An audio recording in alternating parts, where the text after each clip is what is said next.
So here's a question. When Giacomo Turra got exposed for stealing guitar compositions from dozens of artists, were you actually surprised? Because honestly, you shouldn't have been. Look, everyone's covered what happened with Turra. Guitar World, Music Radar, countless YouTubers. They all documented the plagiarism, the brand deals getting pulled, the victims speaking out. That's not what this video's about. This is about why it happened and why, unless some fundamental shit changes in guitar culture, we're gonna see Turra 2.0, 3.0, and probably 10.0 within the next few years. So buckle up, because we're about to detonate a truth bomb about modern guitar culture.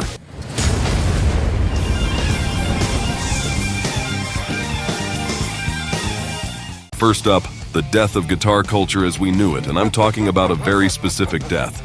The 80s and 90s were guitar's golden age, right?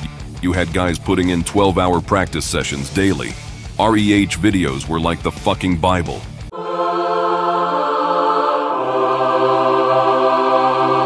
Guitar solos dominated radio. There were air guitar competitions for Christ's sake. That's how much mainstream culture worshipped guitar virtuosity.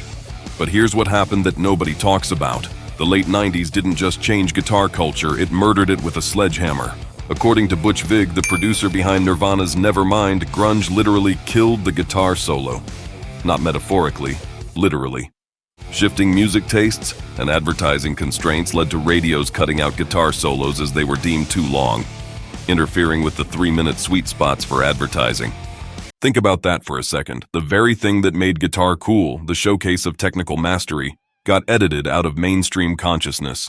No more Free Bird by Lynyrd Skynyrd on radio, that shit got in the way of the ads. So you've got this whole generation of kids who grew up wanting to be Eddie Van Halen, but living in a world where Eddie Van Halen's solos don't even make it to the radio anymore. That's cultural whiplash on a massive scale, and this isn't just nostalgia talking, the numbers back it up.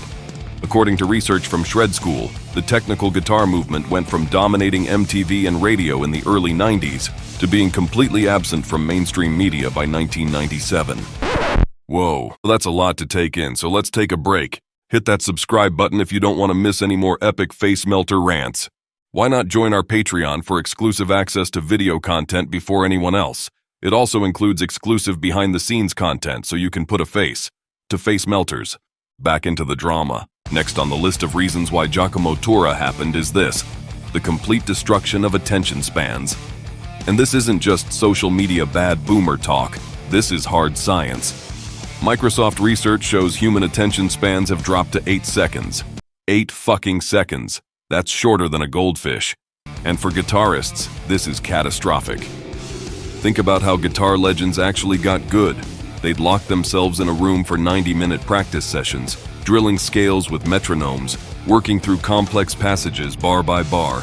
That kind of deep, sustained focus is how you build real skill. But according to University of Texas research, just having your smartphone present, even when it's off, reduces cognitive capacity by up to 10%. One notification can wreck your focus for an entire practice session. Now look at how people learn guitar today.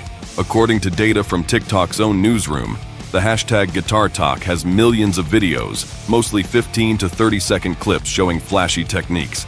TikTok users report finding videos longer than 1 minute stressful. So instead of 90-minute deep practice sessions, you've got people consuming 2 to 5-minute tutorial clips optimized for dopamine hits.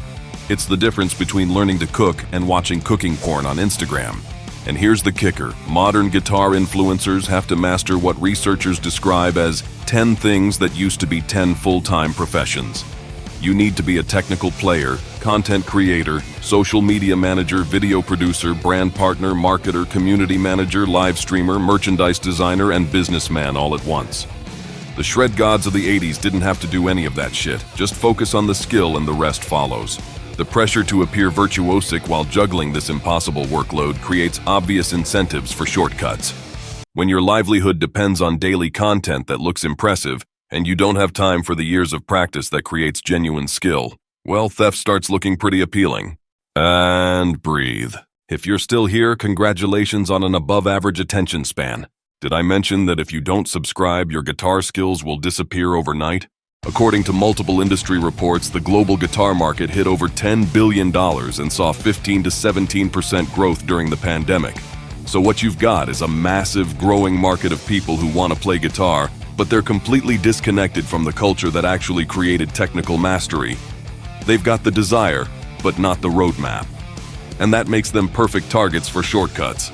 Turra isn't special. He's not some unique evil in the guitar world. He's just the latest iteration of a pattern that happens in every single industry when it gets big enough. Bernie Madoff ran a $65 billion Ponzi scheme. Ali Dia got signed for a Premier League football club after faking connections to football megastars. The guitar industry created perfect conditions for this exploitation. You've got vulnerable beginners seeking guidance, multiple monetization streams, low barriers to content creation, and high emotional investment in musical dreams. Fraud researchers call this affinity group vulnerability. And Turra's method was devastatingly simple. Steal technical content from skilled players, present it with charismatic social media polish, monetize through tabs and backing tracks, and delete any comments mentioning the original artists. According to reports from Guitar World and Music Radar, he did this systematically for years. His success formula was taking advantage of the culture shift to pleasing the algorithm over genuine talent. He got hundreds of thousands of views while the original artist got dozens. Social media algorithms rewarded his theft over their authenticity. Even Rick Beato, who has massive credibility in the guitar world, said when he actually worked with Turra, he realized Turra couldn't even play. Quote, "Giacomo couldn't play well enough to be on my channel." That's from someone who could actually tell the difference between real skill and social media polish. Here's what really gets me. Even after getting completely exposed, losing endorsement deals with D'Angelico, Fender, and Laney, Turra still has over 734,000 Instagram followers. The infrastructure that enabled his fraud, algorithmic content distribution, monetization systems, attention economy metrics, that's all still there, unchanged. The guitar industry is projected to grow 6.8 to 7.7% annually through 2030. Social media platforms still prioritize engagement over expertise. The conditions that created Turra are not only intact, they're getting stronger. Look, I get it. We want to believe that passion for music creates some kind of immune system against fraud. But that's exactly the kind of thinking that makes affinity groups vulnerable. The more emotionally invested you are, the easier you are to manipulate. So what's the solution? First, stop being shocked when this happens. Expect it. The same forces that created Turra are creating his successors right now. Second, recognize that the golden age conditions that produced your guitar heroes, deep focus, sustained practice, cultural respect for technical mastery, those conditions don't exist anymore. And they're not coming back just because we miss them. The real tragedy isn't that Turra fooled so many people, it's that we're still pretending this was some kind of one-off scandal instead of recognizing it as the inevitable result of how guitar culture has evolved. Until the guitar world addresses the fundamental tension between social media virality and genuine skill development, between influencer culture and traditional virtuosity, we're going to keep getting Turras. If this video pissed you off or made you think, let me know in the comments. And if you're working on genuine skill development rather than chasing viral content, I respect the hell out of that.